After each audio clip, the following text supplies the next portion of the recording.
أعوذ بالله من الشيطان اللعين الرجيم.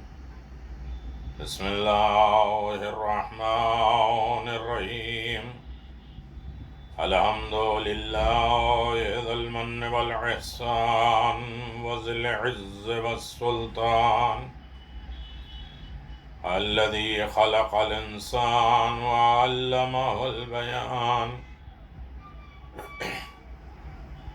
والحمد لله الذي نور قلوبنا بولاية محمد وآل محمد وعلى آله الطيبين الطاهرين المعصومين المنتجبين، ولعنة الله على أعدائهم من الآن إلى قيام يوم الدين. آمين يا رب العالمين. أما بعد، فقد قال الله تبارك وتعالى في محكم كتابه المبين وهو أصدق الصادقين وقوله الحق.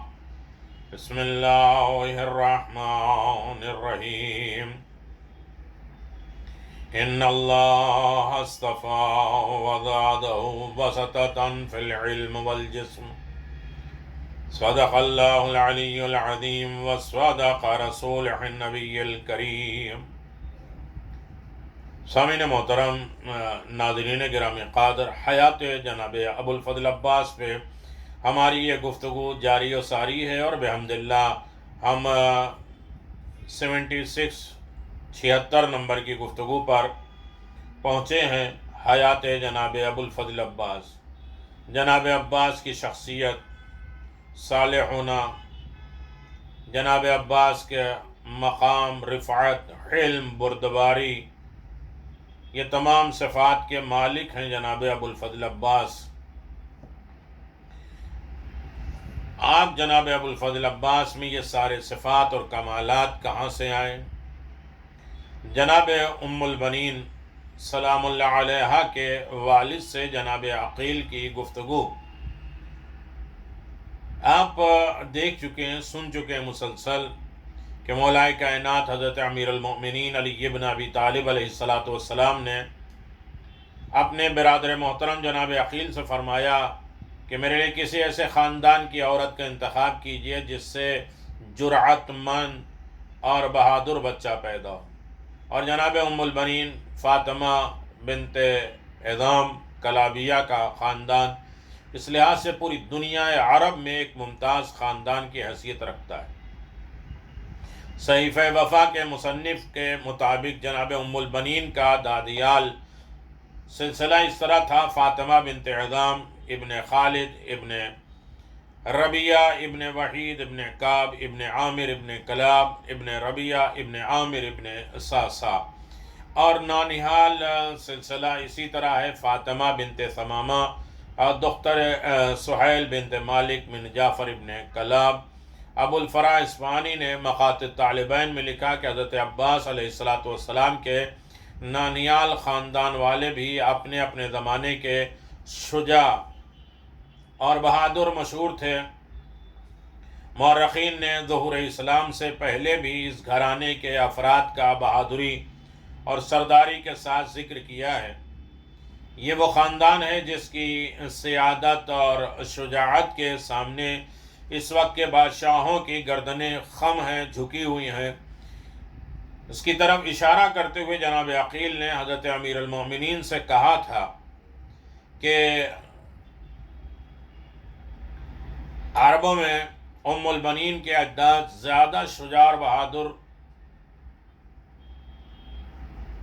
اور کوئی ان جیسا نہیں ہے، اور ان کے خاندانی سلسلے میں ایسے ایسے بہادر جنہیں ان کی شجاعت اور بہادری کی وجہ سے ملاعب السنا کا لقب دیا گیا ہے، کہ جس کے معنی نیزوں کے کھیلنے والے. چنانچہ جناب امیر المؤمنین نے اس خاندان میں رشتہ لے کر جانے کے عقیل کو اجازت دی، اور حضرت امیر المؤمنین علی بن ابی طالب علیہ السلام کی اجازت سے جناب عقیل جناب ام البنین کے والد جناب حزام کے پاس پہنچے تو آپ کو صدر مجلس میں جگہ دیا گیا. اعلیٰ مقام پر بٹھایا گیا۔ ادائے مراسم کے بعد جناب عقیل نے سلسلہ جنبانی شروع کی اور جناب حدام سے پوچھا میرے لخت جگر کے لیے کس کا رشتہ لے کر آئے ہو؟ جناب عقیل نے کہا خورشید سپر امامت، جمشید سر کرامت، واقف معارج لاہوت، عارب مدارج ناسوت، ناشر ناموس ہدایت۔ اور ایک اور مقام پہ فرمائے ان اللہ لا ينظر الى صورکم واموالکم ولکن ينظر الى قلوبکم واعمالکم، بے شک خداوند عالم تمہاری صورتوں اور تمہارے مال کی طرف نہیں دیکھے گا بلکہ وہ تمام دلوں اور تمہارے اعمال کو دیکھنے والا ہے۔ صحیح مسلم، ابن ماجہ وغیرہ میں آپ ملاحظہ فرما سکتے ہیں۔ اور یہ تعلیمات صرف الفاظ کی حد تک ہی محدود نہیں تھیں، بلکہ اسلام نے ان کے مطابق اہل ایمان کی ایک عالمگیر برادری ملا قائم کر کے دکھائی، اور جس میں فارس سے آنے والے جناب سلمان فارسی، حبشہ سے آنے والے جناب بلال، ربضہ سے تعلق رکھنے والے جناب ابو ذر، اور دوسرے قبیلوں سے تعلق رکھنے والے جناب عمار یاسر اور جناب مقداد، سب آپس میں حقیقی بھائیوں کے طرح نظر آ رہے ہیں، اور قرآنی آیات پر نظر رکھنے والے بخوبی واقف ہیں کہ خداوند عالم نے تقوی کو عظیم ترین امتیاز قرار دیا ہے، اور اسی کو انسانوں کی قدر و منزلت کے ناپنے کا معیار قرار دیا ہے۔ ایک آیت میں تقوی اور پرہیزگاری کو بہترین توشہ راہ قرار دیا گیا ہے، چنانچہ ارشاد قدرت ہے تزودوا فإن خیر الزاد التقوی، توشہ راہ اختیار کرو اور بے شک پرہیزگاری سب سے بہتر توشہ راہ ہے۔ سورہ بقرہ آیت نمبر 197۔ اور ایک اور مقام پر تقوی کو بہترین لباس قرار دیا گیا ہے، ارشاد ہوا وَلِبَاسُ التَّقْوَى ذَلِكَ خَيْرٌ، اور تقوی کا لباس وہ سب سے بہتر ہے، سورہ اعراف آیت نمبر 26۔ نیکی اور تقوی کو ایک دوسرے کا قرین قرار دیا ہے، قریب قرار دیا ہے۔ ارشاد پروردگار ہے تعاونوا علی البر والتقوی، نیکی اور پرہیزگاری کے کاموں میں ایک دوسرے سے تعاون کرو، مددگار بنے رہو۔ اور عدل و انصاف کو تقوی سے سب سے نزدیک قرار دیا گیا ہے، سورہ مائدہ۔ ارشاد قدرت ہے اعدلوا هو اقرب للتقوی، عدل و انصاف کرو، وہ تقوی سے سب سے زیادہ نزدیک ہے، سورہ مائدہ۔ یہاں تک کہ پروردگار نے خود اپنی توصیف، اپنی تعریف کرتے ہوئے خود کو اہل تقوی قرار دیا ہے۔ ارشاد قدرت ہے ہوا اہل التقوی اہل المغفرہ، وہ اہل تقوی اور صاحب مغفرت ہے، سورہ مدثر آیت نمبر 56۔ اور قرآن مجید ہو اس عمل کو جس نے روح اخلاص اور ایمان یعنی نیک اور پاکیزہ نیت سے سرچشمہ حاصل کیا اور تقوی کی بنیاد پر شمار کرتے رہے، تفسیر نمونہ جلد نمبر 32۔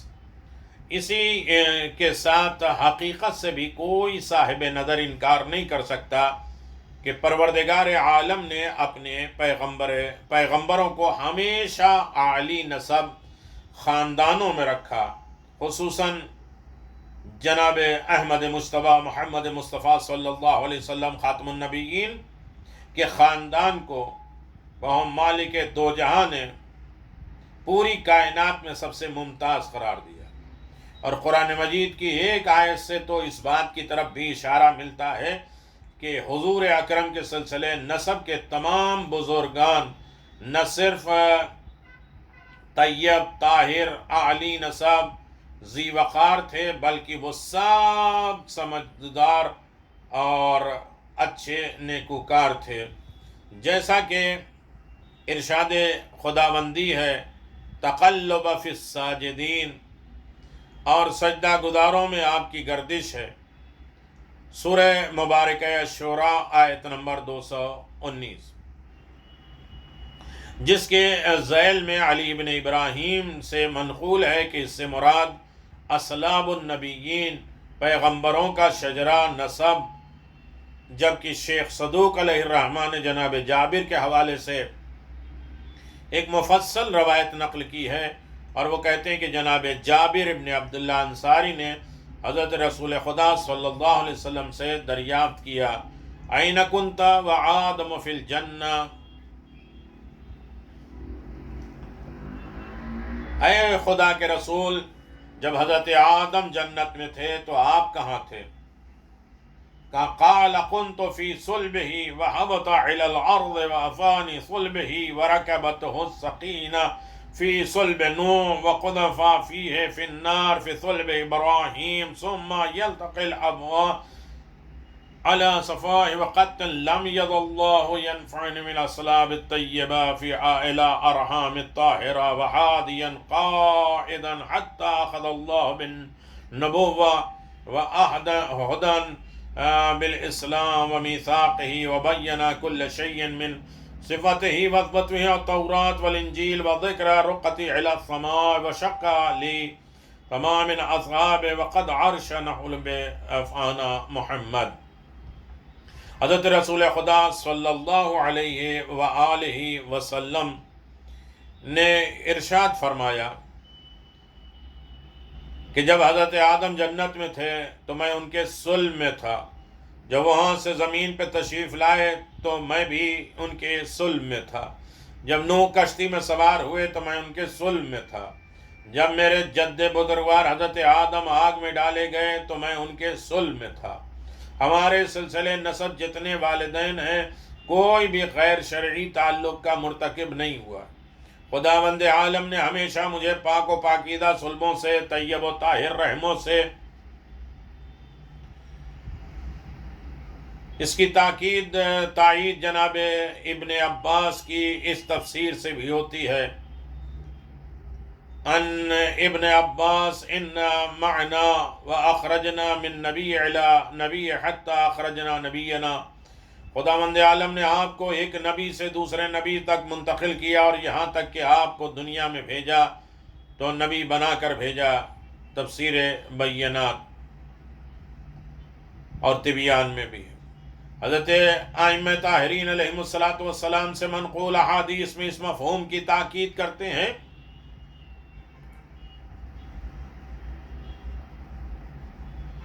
جیسا کہ طبرسی علیہ الرحمہ نے لکھا ہے کہ عن ابی جعفر ابی عبداللہ صلوات اللہ علیہما قال فی اصلاب النبیین نبی بعد النبی حتی اخرج من صلب ابیہ من نکاح خیر صفا من لدن کا آدم۔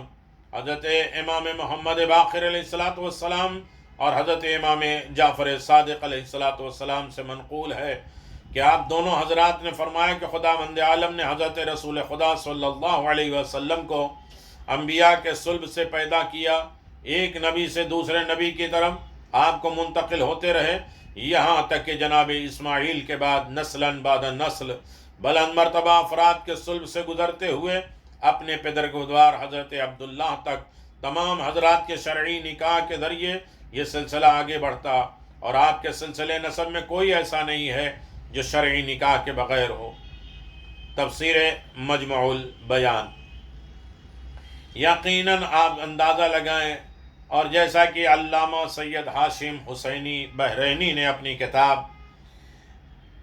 تفسیر البرہان میں تقلب فی الساجدین کے ذیل میں لکھا ہے کہ حضرت عبد المطلب تک جب یہ نور پہنچا تو اسے خداوند عالم نے دو حصوں میں تقسیم کیا، ایک حصہ صلب عبداللہ میں رکھا جس سے پیغمبر اسلام تشریف لائے، اور دوسرا حصہ صلب ابو طالب میں رکھا جس سے حضرت علی ابن ابی طالب علیہ السلام دنیا میں آئے، اور جب حضرت علی ابن ابی طالب علیہ السلام کی شادی اور جناب ام البنین سے ہوئی تو تاجدار وفا حضرت عباس علمدار دنیا میں آئے۔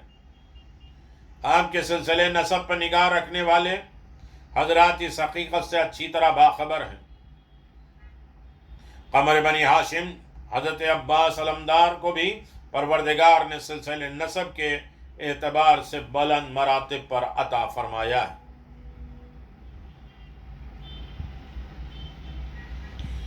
آپ کے قابل فخر والدین جناب ابو الفضل عباس کے، قمر بن ہاشم حضرت ابو الفضل عباس کے والد ماجد تو حضرت امیر المؤمنین امام المتقین علی بن ابی طالب علیہ السلام ہیں، جن کے لیے شاعر نے بجا طور پہ کہا بعد از نبی بزرگ تحقیق مختصر، یعنی مختصر بات یہ ہے کہ حضرت رسول خدا صلی اللہ علیہ وسلم کے بعد ساری دنیا، ساری کائنات، سارے عالم سے بلند و بالا عرفہ و اعلیٰ جو ذات ہے، اس کا نام نامی اسم گرامی فاتح خیبر خندق قاتل مرعب و انتر اسد اللہ الغالب غالب کل غالب مطلوب کل طالب علی ابن ابی طالب علیہ السلام ہیں۔ اور آپ کی والدہ مادر گرامی جناب فاطمہ بنت حزام کلابیہ ام البنین ہیں، اور جن کے سلسلے نسب پر اگر مختصر سی نگاہ ڈالی جائے تو یہ بات واضح طور پہ نظر آتی ہے کہ آپ کے خاندان میں صدیوں سے بہادری اور شہسواری کے روایات چلی آ رہی تھی۔ ہم اس سلسلے میں لسان الملک کے روایات کی ایک اقتباس جناب ام البنین کے بارے میں پیش کرنے کی سعادت حاصل کرتے ہیں۔ موصوف نے لکھا ہے، جناب ام البنین کے والدہ لیلہ بنت شہید ابن ابی عامر ابن لعیب السنا، یعنی میدان جنگ میں نیزوں سے کھیلنے والے تھے۔ جناب لیلہ کے والدہ ثمامہ بنت سہیل عامر اپنے زمانے کے سرما اور بہادر تھے۔ جناب ثمامہ کے والدہ عمرہ ابن تغرل جو کرزل کے شہسوار کہے جاتے تھے، اور وہ مالک الاحضان ابن جعفر ابن کلاب کے بیٹے تھے جو حوازن کے سردار تھے۔ جناب عمرہ کے والدہ کبشہ بنت عروۃ الرجال اور کبشہ کے والد امت الخشف جو حوازن کے شہسوار کی بیٹی تھیں۔ ام الخشف کے والدہ جناب بنت فاطمہ بنت جعفر ابن کلاب، جناب فاطمہ کی والدہ عاتقہ بنت عبد الشمس ابن مناف، اور عاتقہ کے والدہ وہب ابن معدون نظر کی بیٹی آمنہ تھیں، اور آمنہ کے والدہ دختر مجد ابن صبیح العقار، اور ان کی والدہ دختر مالک ابن قیس ابن شیبہ۔ اور اسی طرح اگر سلسلے نسب کی بالائی کڑیوں کر بلندی تک اگر جایا جائے دیکھیں تو ہر ایک طیب طاہر اور مدین شجاع اور جوان مردی کے شہسوار نظر آئیں گے۔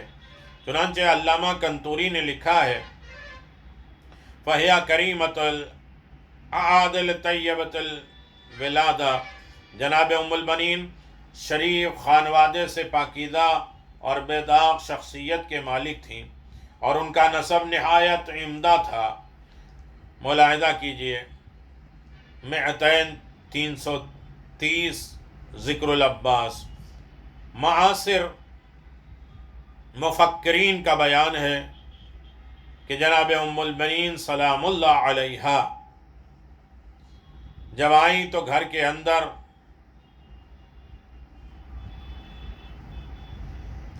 داخل نہیں ہوئیں، جب حضرت علی ابن ابی طالب کا دروازہ دکھائی دیا تو بیٹھیں، اور بیٹھنے کے بعد دہلیز خانہ کو، گھر کے چوکھٹ کو چوما۔ آپ مولا کے گھر کی دہلیز چوم رہی تھیں، اور حضرت امام حسن، امام حسین اور شہزادیاں جناب زینب ام کلثوم تشریف لائیں اور گزارش کی، اماں اندر چلیے۔ فرمایا میں تمہاری ماں بن کر نہیں آئی ہوں، میں تم سب کی کنیز بن کر آئی ہوں تمہاری خدمت انجام دینے کے لیے۔ قرآن و سائنس 233۔ البتہ جناب ریاض القدس نے اسے یوں لکھا ہے کہ حضرت عباس علمدار کی مادر گرامی جناب ام البنین فاطمہ کلابیہ مولا کائنات کی شریک حیات بن کر آپ کے گھر آئیں، تو سب سے پہلے انہوں نے حضرت علی بن ابی طالب کے دروازے کی چوکھٹ کو چوما. گھر میں آئیں اور آنے کے بعد دونوں ہاتھ آسمان کی طرف بلند کر کے کہا: پالنے والے، تیری یہ کنیز اور تیری اس نعمت کا شکر ادا نہیں کر سکتی تو نے اس گھر میں رہنے کی مجھے عزت بخشی، اور جس گھر میں میری شہزادی حضرت فاطمہ زہرا سلام اللہ علیہا رہا کرتی تھیں. اس کے بعد جناب ام البنین نے پوچھا کہ میری شہزادے امام حسن امام حسین کہاں ہیں؟ بتایا گیا کہ اس حجرے میں آرام کر رہے ہیں. یہ سن کر آپ اس حجرے کی طرف گئیں، امام حسن مجتبیٰ علیہ السلام کا پیر پکڑا اور امام حسین کے پیر پر پکڑا. دونوں شہزادوں کے پیر پکڑ کر کہا: شہزادوں، اگرچہ تمہارے باپ کی زوجہ ہوں، میں تمہارے بابا کی بیوی ہوں، میں اس گھر میں عقد کے ذریعے آئی ہوں، لیکن میرے شہزادوں اتنا یاد رکھنا کہ میں ماں بن کر نہیں آئی ہوں، میں تمہاری کنیز بن کر آئی ہوں اور تمہاری خدمت کرنے کے لیے آئی ہوں. غور کیجئے اس عاجزی اور انکساری پر. آپ اندازہ لگائیں کہ جناب ام البنین جو زوجہ امیر المؤمنین بن کر آئی ہیں، لیکن اس کے بعد بھی آپ کی اطاعت شعاری، امامت کی معرفت، امام کی شناسی، امامت شناسی آپ کے اندر اتنی موجود ہے کہ آپ نے اس طریقے سے عاجزی اور انکساری پر دنیا کو آمادہ کر دیا.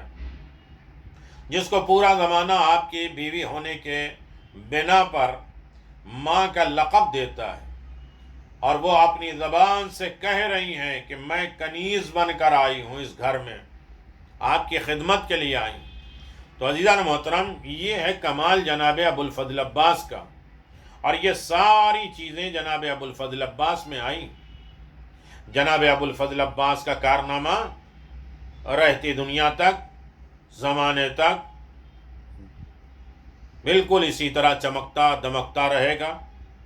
حیات جناب ابو الفضل عباس ملاحظہ فرماتے رہیے، اسے اپنے لیے باب الحوائج کے ضمن میں قرار دیتے ہوئے اپنی حاجتوں کو پیش کریں. جناب ابو الفضل عباس کے سلسلے میں کام کریں. جناب ابو الفضل عباس سے اپنی مرادیں، اپنی دعائیں، اپنی حاجات کو طلب کریں. یقیناً باب الحوائج ہر اعتبار سے سنتے بھی ہیں، کرامتیں آپ کی ظاہر بھی ہیں، اور ہر اعتبار سے آپ لوگوں کی نصرت اور مدد کر رہے ہیں. امام حسین غریب تک پہنچنے کا بہترین وسیلہ، اعلیٰ درجہ جناب ابو الفضل عباس کی شخصیت ہے، جو باب الحسین ہے. یا کاشف الکرب عن وجه الحسین اکشف کربی و کرب المؤمنین بحق اخیک الحسین علیہ السلام. اللہم عجل لولیک الفرج وجعل انصارک وعوانک ورحمۃ اللہ وبرکاتہ. دیکھتے رہیں، سلسلہ جاری ہے اور انشاءاللہ گفتگو آگے ہوتی رہے گی. السلام علیکم ورحمۃ اللہ وبرکاتہ.